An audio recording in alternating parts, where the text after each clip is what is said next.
Ladies and gentlemen, welcome to the Kim Barrett Show. I'm your host, Kim Barrett, and on today's episode, we have Mr. Greg Martel join us from Car SHAiR. Now, if you've ever wondered, how do people actually create leverage with things that they own that might be a liability? This is an episode you will not want to forget. Now, in this episode, we dive into not only all the areas on how you can actually make money from just having a car, but we actually also jump into how do they identify their market? How do they find their customers before anyone else? Which is hugely powerful. So you are not going to want to miss this one. But until then, we're just about to jump into the show. And if you need help marketing your business, marketingmogul.com.au. We've got you covered. Until then, let's jump into it.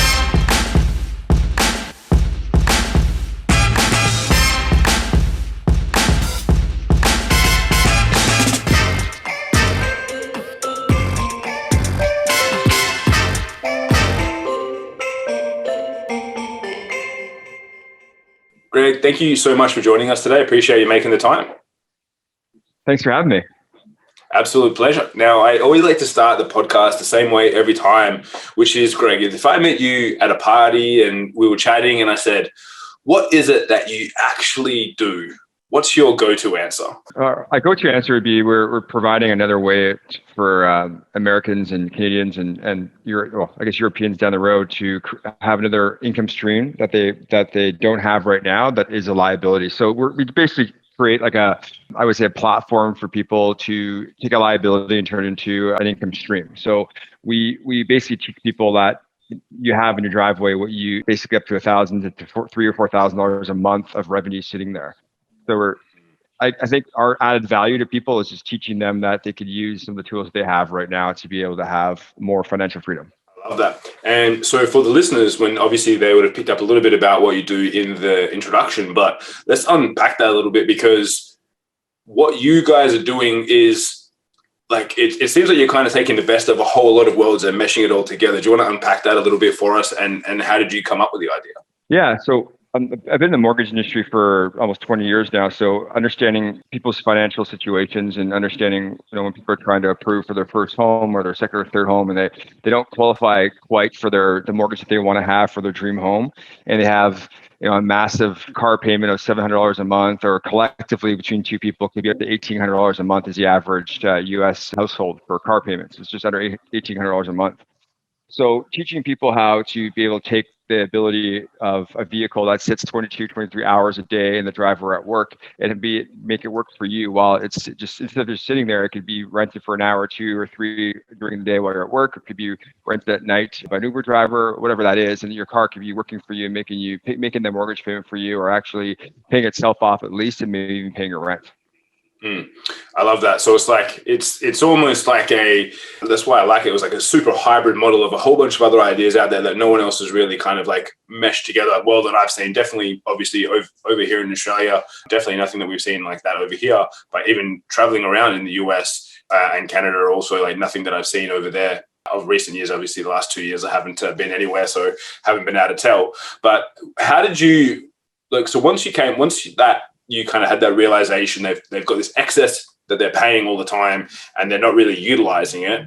What was your first sort of proof of concept or idea around that? Because a lot of people might have an idea like this and then they just never do anything with it. So what were your first couple of steps that you took to get this off the ground? Well, I think personally, I have a rental portfolio of a few houses in a condo, and I was using Airbnb for a lot of the rentals I had. So the concept of Airbnb, when it first came out, I was like, oh, wow, I don't know if I would actually want to have my house rented and have strangers in my house. And now the belief system and the behavior pattern is completely shifted for people where they're looking to buy actual rental properties strictly to Airbnb it. So I figured that the barrier of entry in cars is much less than a home. So people who want to start creating passive income or another income besides their primary, they can use their car to do so, and it doesn't cost. You can get cars with zero down. You can get cars you can pay finance, put half of it down, but it's very minimal amounts. So you can have multiple cars. So I started with one car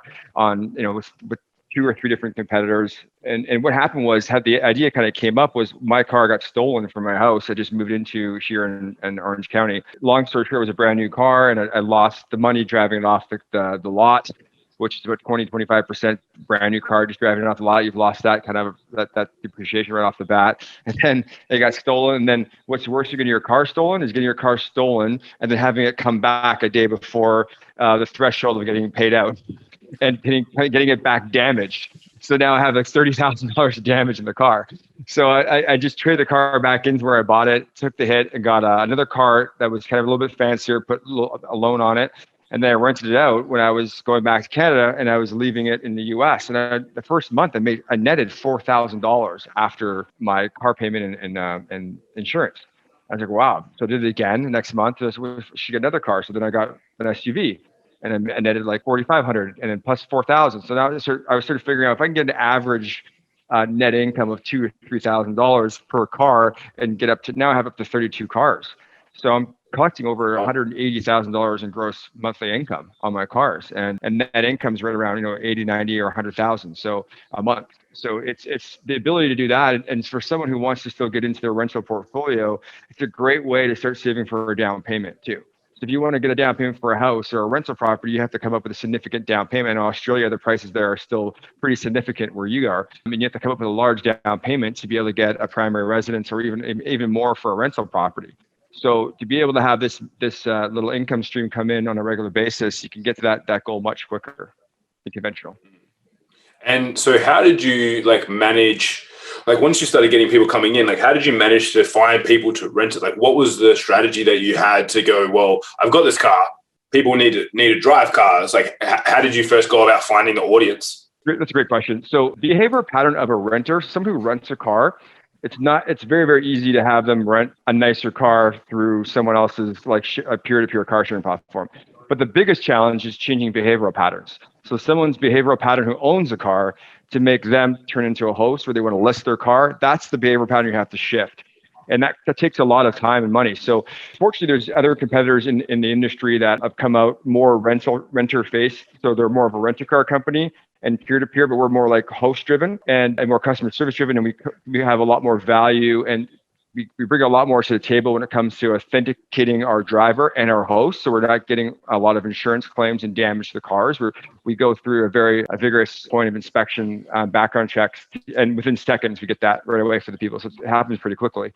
But the main thing is there's it's very easy to list your car and have people rent it because there's so many people looking for rent a cars, and there's shortages in some areas of town. So if you go into Southern California, convertible 2-seater, it's hard to find that a budget rent a car. They have sedans, they have a Ford Focus or the Explorers, but to have a 2-seater Porsche 911, that 2017 that rents for $99 a day, that's almost as much as a Taurus. So it just they rent 30 days a month, right? So there's a unique algorithm for what car does the best in certain cities in the US and in Canada. So you're not going to have that convertible in the wintertime in Ohio do very well, right? So you got to know the areas. We also provide a car calculator for your particular, your geofenced area, and it actually it has enough artificial intelligence to spit out specific vehicles that would do best in your area.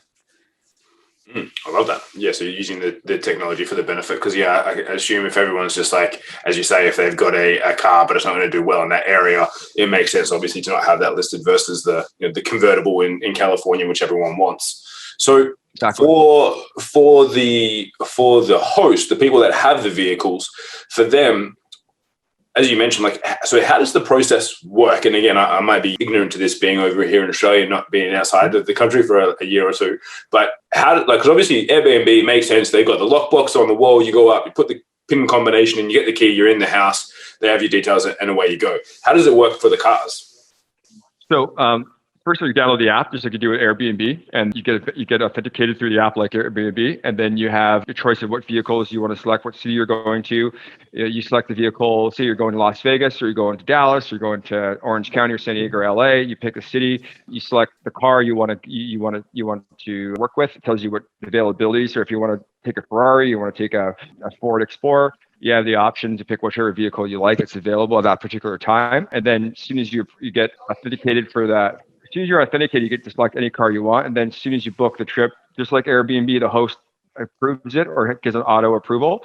And depending if you're landing at the airport or you're getting delivered at, we have a lot of locals that just rent the cars for the weekends that live in the area because they want to have the ability to have a nice car, or they have nice cars and they actually rent them out and they want other cars because they don't have cars left. What we do basically is you can depending what model the car is, eventually it'll be like this moving forward with all of our cars. You can walk up to the car, put your hand on it, and it gives you like facial recognition. The car will open. There's the app. Some cars we use right now, just the app opens the car, and then what you do is you check in through the car. Just certain photos you have to do. So you have like a damage AI that goes through the car and make sure the car is the way it is now. It has to be brought back that same way. So you take certain pictures of the vehicle. I believe it's like 14 on the outside and like I think 8 or 12 on the inside, depending on if it's like a third row vehicle or not. And then you're off. You're there. And when you bring the car back, you take the photos again. And then when the host comes back, or you meet, typically what typically happens is like some Airbnb still have where the host meets the renters at the property, hands them the key, shows them around a little bit. That's an option too. That's more conventional today with most people. They still want to have the ability to do that. So that's kind of how it works. It's just pretty simple when you show up, and we deliver cars at the airport where you come out of your plane, come out of the airport where you got your luggage and the car is sitting right there for you. So dropped off right like you're getting pick up someone. We just hop out, do a quick walk around with the vehicle, and the person's off with the vehicle. So they love that part. Beautiful. Yeah, I can imagine that would be pretty attractive when you're going to different places and just being able to jump straight in. Because even now with the likes of Uber and all the different ride sharing apps, it's like even when you get to a place, you still then got to wait around once you arrive, and you never know when your bag's going to come out in time. So you try and book it, and then you wait, and then it's like another 20 minutes now. You've got to wait for someone to get you, versus being able to jump straight in to that car. Like that kind of makes sense to me from if I was traveling around, because it's like the last thing you want to do when you've had a long flight or even a short flight is now just wait around. It's like, cool, let me get going. So I think that's really cool. And as you mentioned earlier, like you obviously have, like, what were some of the things you put in place? Because you mentioned that, like, obviously a lot of car rental companies have the big issues with insurance damages and whatnot as well. What were some of the things that you guys kind of identified as points to maybe like vet your the drivers as they came through to avoid some of those issues? Yeah, well, we don't really give away exactly what we do, because we do we do like a facial recognition. You do a facial recognition, and we also, when you start putting your information, like your email and the cell phone you're using, we cross verify the cell phone to make sure it's not it's not a burner phone. We make sure that the email, we can tell how long the email has been in use for, and then we have a bunch of varieties of stuff that we do to soft credit pull, and we do just stuff that makes all of it together gives us like an internal score, and that internal score gives us the ability to rate the driver as far as how much of a deposit they'd have to come up with and so on. And then if you're with us for, like, we have a lot of our drivers that have been with us for a while, and they have their own internal score. So we also have like a mechanism in the vehicle that records the car, not so much nothing to do with the inside, but just some cars, high-end cars have dash cams pointing outside of the vehicle just for accidents and stuff like that. But we also have like a device inside the vehicle that tracks where they're going, and we could put, like, if someone takes a Ferrari to a track, we would know right away. If someone's speeding and going over like excessive speeding, like over 100 miles an hour, like for over 30 seconds, they get like a notification to slow down when they stop their car. We tell them to slow down, and after like 2 or 3 notifications, we can take the car back. So ideally, we could put like a geo fence around the car. We could also put we can see where the car is at certain times and know that if someone tries to steal the car, there's a GPS in the system, and in addition to the factory GPS that we put in that shows where they are, how fast they're going, and et cetera. Any harsh braking, any harsh acceleration, all that data happens to track everything. And we also had an accident in August where someone in Hollywood drove into a house, believe it or not, and we got the exact speed of where he was going. It was at 2:00 in the morning. The police got to see everything in the car, where the car was, how fast they're going in like residential streets, and drove right into a house, believe it or not. And the person survived, thank God. But the car was stuck in the house for, I'd say, probably 6 weeks because of COVID and because of the structural damage to the house. They didn't know if the house would just collapse. So the beauty of that is that we get to understand everybody's kind of like trip history. So over time, the more data we collect, and say you, as an example, say it's your 10th time with us, and we know that you never go more than 5 to 10 miles over speed limit. You don't have harsh braking, harsh turns, and you're not a drug dealer running your car and just driving between 4 a.m. and 6 a.m. every morning. Then that we give you a discount on insurance. So we do daily insurance, and eventually we'll be able to do hour-to-hour insurance. And that's where we're kind of going with this. We want to change the mold and mindset of insurance companies and start understanding that we want to charge people by hour and not by day, and also giving them discounts for the good behavior, driving behavior. So if you have good driving behaviors, you want to make sure that you're rewarded for that. So that's our next generation of insurance coming out probably in 2022. And that's kind of where we want to go with it as far as that goes. So we were able to like track that part of it and understand it. And the best part of it too is that we get to be able to also, one thing we're offering too is we're going to do peer-to-peer car leasing. So we're going to lease vehicles to people strictly to be on the platform. So if people want to get that car that they've always wanted, but it's not practical because they have 3 kids and they need to have 4 seats or 5 seats or 6 seats, they can get that sports car for the weekend. It could rent for 10 days of the month. The other 20 days, you have a nice, fun sports car you could drive around, and it pays for itself and maybe your mortgage, right? And so it gives the ability for people to get things for free. Like you can drive a really nice car and get paid to do so. Why wouldn't you, right? 100%. I love that. That's so cool. And so what sort of, as you mentioned, like, so what's the sort of range for someone if they're listening to this? Because we do have a lot of people in the US that tune in, and Canada as well. And they're going, this is something I want to explore. Maybe I've got a base level car, or maybe I do have a nice sort of car. Like, what's the sort of revenue that could be generated? And what's kind of like the pros and cons for those sort of people? Yeah, so it's very different in where you are in the country. So it's a great question because we get that a lot, and that's where that's how car calculator comes into effect quite well. But it's just different. So the Ferrari, we have a Ferrari, for example, 2017 48. That Ferrari goes out, I would say 10 times a month, but it goes out for like $800 a day. So you add that up, and 10 times that's $8,000 US, and the car is a Canadian car. So there's no payment on the car, but it pays for itself within the next year or 2 years, 3 years, depends. Sometimes that car is out for more than 10 days a month. So the wear and tear on that vehicle is very minimal. We have like a mileage, like maximum of 60 miles or 100 miles or 80 miles, depending on the car. So that's the high end side of it. Then you have as low as like an i3, which is like a $20,000 car. Those cars rent for $50, $60 a day. Right. But those cars will go out. They're electric cars. They're very practical. People use them in bigger cities all the time to move around.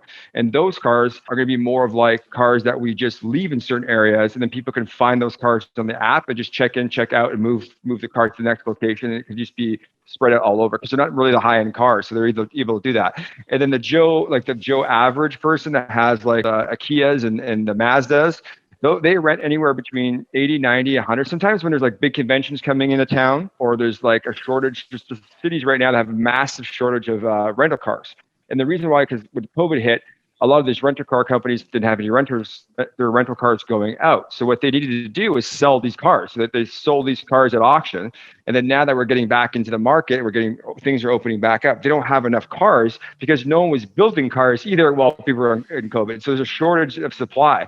So right now, there's an opportunity in certain areas of town where a lot of people go to, like Honolulu, Vegas is big, Miami, so is LA and Orange County and San Diego. So you could charge your little Fiat, you can charge $100 a day, or you can charge your Mazda 150 because there's no other option, right? So it really kind of flows and ebbs with the supply and demand of what's happening in your area, for sure. Nice. And so I'm assuming then for the host, if it's your car, you can kind of like block out. I'm assuming if you go, cool, I love to drive my car on the weekends, it's blocked on the weekend, but during the week, it's free game for people to be able to rent out. 100%. Yeah. Most people, just like Airbnb, you can block out the times of when you're going to be at your house. Like I come to the US for a month and you go back to Canada for a month. And I'll block out the month that I'm away and I'll try to rent out my place on Airbnb, and it pays for its mortgage for the whole year, usually 2 or 3 months. That's it. So it's the same thing with the cars. We can block off, you're going to go on vacation, or you want to have the car for a trip, or you want to block it off just for weekdays. It's totally up to you. You're your own, you run that. It's like a little mini business, and you run that as you want to. So that calendar is yours. Nice. And so how many, obviously you mentioned you personally have your own range of cars. Like how many cars are on the platform now? If people are going traveling and they're like, this sounds like a great idea for me. Like how many normally, like, would you say in general area, if I'm coming, let's just use Orange County as an example. If I'm coming in, like what's the sort of like selection that I have available? Yeah, so we're new, obviously. We just came out probably in November with our first beta version, and we had like overnight we had like over 700 vehicles that wanted to get posted. A lot of hosts that with other competitors have like 200 cars or 100 cars, and they service Uber drivers or Lyft drivers or the taxi cabs maybe. or just have a huge inventory to rent out. So we just peel that back a little bit. So our security, our back end is where it is now. So as we're rolling out now, we're probably, depending on what area you go in. So if you're like, because we're in LA, we launched there first. So LA, Orange County, you're going to have like 200 cars to pick from. But we just launched in Dallas and Vegas. We probably have about 25 to 30. Dallas, we have about a dozen to 24 because we just got it there like a week and a half ago. And then we're just launched in Miami and like 19 other cities in the US, and with Honolulu as well. So we're trying to like roll out at the same time as like, obviously with COVID, there's a big, people don't want to get in other people's cars because of COVID as well. So what we did is we found this technology that sprays the interiors down. I think it's called Stiffy. I forget the name of it, but they spray it down. It lasts up to 6 months so no viruses can stay on the surface of the interior. So we have one of our ads we have, it shows these guys coming in and spraying all the cars for us. So we want to make sure that everybody was safe when they went in the cars too. So that's a big piece of what we wanted to do when we're rolling out, to make sure that everybody was comfortable getting the cars as well. Beautiful. I love that. And so obviously at the moment it's like expanding all across the US, and then you guys are going to Canada, and then potentially Europe is next. Is that kind of the game plan? Yes. So we're actually officially approved in the province of British Columbia right now, and then we're about to sign with Ontario this week, if not next. But we won't be actually there live probably till, I would say, June, because it takes a while for us to ramp up the inventory and get hosts on board. And then, but British Columbia is gonna be a little bit better. So where I grew up in Toronto, but I've lived in BC for almost 20 years, going back and forth to the US. So I have a lot of cars we have there. We'll be able to be like up and running by June 1 for sure. So that'll be a big presence. And Ontario is huge. So Toronto has got, I think almost like 50-60% of the whole country's population is in the province of Ontario. So. Yeah, that's amazing. I love that. And now, as we're getting towards like the end of our time here together, I always like to ask the same question again, which is there any question which I didn't ask you that I should have? I don't think so. I think they're great questions. Like every question you had been really thought of. And most of the people that come to our platform, they're not very technology driven. So we try to make our technology very user friendly. So if you're out there and you're using our technology and you ever have any kind of recommendations for us to make things easier on a user face, or things that you've maybe had some troubleshooting on certain things, please feel free to reach out to me. My email is greg@carshair.com. We spell share SHAiR, and we love the feedback. We want to make sure that our technology is user friendly for every type of. If you're brand new to technology, and if you're an absolute developer, we want to make sure that everybody has the same look and feel. It's cool, it's fun, and it's just most importantly, it's easy to use. We want to build value for our users. We want to have raving fans as our clients, and we want to make sure that their voice is heard from the beginning.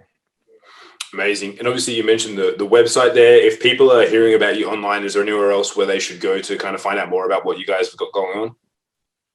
Yeah, I think just our Instagram is big too, to share SHAiR your car, and our website's good. Any questions you have, you can find us on DM us on Instagram, or just reach out to me. Like my email is, again, it's just greg@carshair.com. So I'd love to hear from you.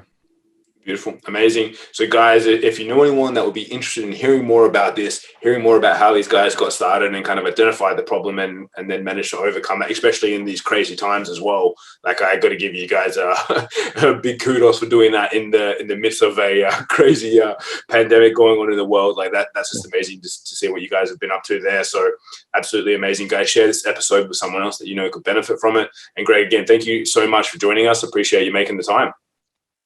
Thank you for having me. I really appreciate it. It's nice meeting you. Pleasure. And I look forward to I love your show. So thank you. Thanks a lot. Pleasure. Thank you.